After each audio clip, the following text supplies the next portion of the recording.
किया हुआ था, जिसका लास्ट चैप्टर हम आज करने जा रहे हैं। लास्ट टॉपिक बर्नौली इक्वेशन हमने कल पढ़ा था। बर्नौली इक्वेशन हमें क्या बताती थी कि स्पीड अगर तेज होगी तो प्रेशर वहाँ पे क्या हो जाएगा, डिक्रीज होगा। स्पीड इंक्रीज होगी तो प्रेशर डिक्रीज होगा। उसी रूल को फॉलो करते हुए इसकी कुछ एप्लीकेशंस हैं। तो देखिए सबसे पहले जो एप्लीकेशन है क्या है, बेंटलीमीटर। बेंटलीमीटर क्या होता है, एक ऐसा डिवाइस होता है जिसको बर्नौली थ्योरम जो है या बर्नौली इक्वेशन या बर्नौली का जो स्टेटमेंट थी उसके मुताबिक बनाया गया है। ये क्या होता है, रेट ऑफ फ्लो, यानी लिक्विड का कोई पाइप यानी लिक्विड फ्लो कर रहा है तो उसके रेट को पता करने के लिए ये यूज होता है। ठीक है, जिस तरह से आप लोगों को ये सैलाब वगैरह आते हैं या बारिश वगैरह होती है तो उसमें बताया जाता है ना कितने मिलीमीटर बारिश हुई है या जो पानी है वो इतनी स्पीड से जा रहा है, तो वो सारा क्या करते हैं इस बेंटलीमीटर के थ्रू वो उसका क्या करते हैं, उसको मेजरमेंट करते हैं।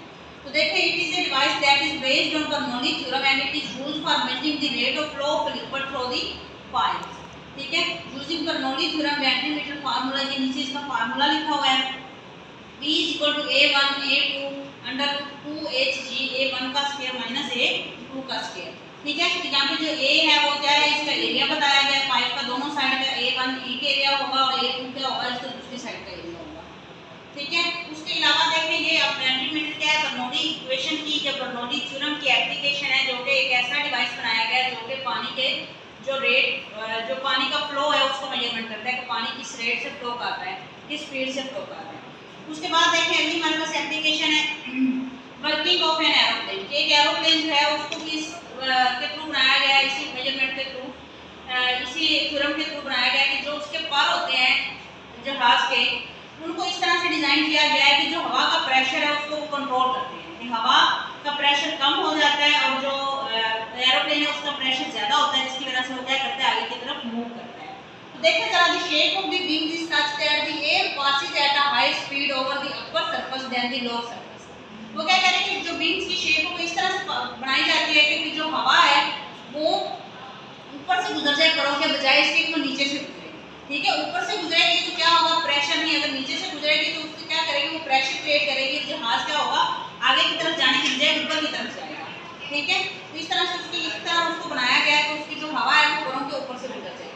The difference in air speed is calculated using Bernoulli principle to create a pressure difference। ठीक है, प्रेशर डिफरेंस क्रिएट करने के लिए हवा के दरमियान और एरोप्लेन के दरमियान प्रेशर जो क्रिएट किया जाता है वो बर्नौली प्रिंसिपल के थ्रू क्रिएट किया जाता है और फिर एरोप्लेन को उस तरह से डिजाइन किया जाता है। उसके बाद देखें एक हमारे पास जो लास्ट एप्लीकेशन है कि when we are standing at a railway station, हम रेलवे स्टेशन में खड़े हो और ट्रेन आई, we tend to fall towards the train, तो हमें ऐसा लगता है जैसे हम ट्रेन की तरफ गिर रहे हैं। ठीक है, तो this can be explained using Bernoulli principle. तो इसको हम किस तरह एक्सप्लेन कर सकते हैं बर्नौली प्रिंसिपल को यूज करते हुए, कैसे, एज द ट्रेन गोस, जैसे ट्रेन गुजरती है the velocity of air between the train and us increase. जो वेलोसिटी ट्रेन के हमारे दरमियान जो वेलोसिटी पैदा होती है यानी जो स्पीड पैदा होती है वो क्या हो जाती है, इंक्रीज हो जाती है। ठीक है, hence from the equation we can say that the pressure decreases. और वहीं हमें बर्नौली ने क्या बताया था कि जहां स्पीड ज्यादा होगी वहां पे प्रेशर क्या होगा, कम होगा। तो ट्रेन के दरमियान और हमारे दरमियान क्या होता है कि स्पीड इंक्रीज हो जाती है और प्रेशर क्या होता है, डिक्रीज होता है। जब प्रेशर डिक्रीज होता है तो हम क्या करते हैं, हमें फील होता है कि हम ट्रेन की तरफ गिर रहे हैं या ट्रेन हमें अपनी तरफ खींच रही है। ठीक है, so the pressure from behind pushes us towards the train. तो जो हमारे बैक का प्रेशर होता है वो हमें क्या करता है, ट्रेन की तरफ पुश करता है। इस वजह से क्योंकि दरमियान में स्पीड ज्यादा होगी वहां पे प्रेशर कम हो गया, पिछला जो प्रेशर है वो उसको ओवरकम कर जाएगा और हमें ऐसा लगता है कि हम ट्रेन की तरफ गिर रहे हैं या ट्रेन हमें अपनी तरफ खींच रही है। This is based on Bernoulli effect. ये सारा किस पे बेस करता है, बर्नौली इफेक्ट पे बेस करता है। तो यहाँ पे जो हमारा चैप्टर नंबर 8 है वो खत्म हो गया है, तो नेक्स्ट चैप्टर हम इंशाल्लाह कल शुरू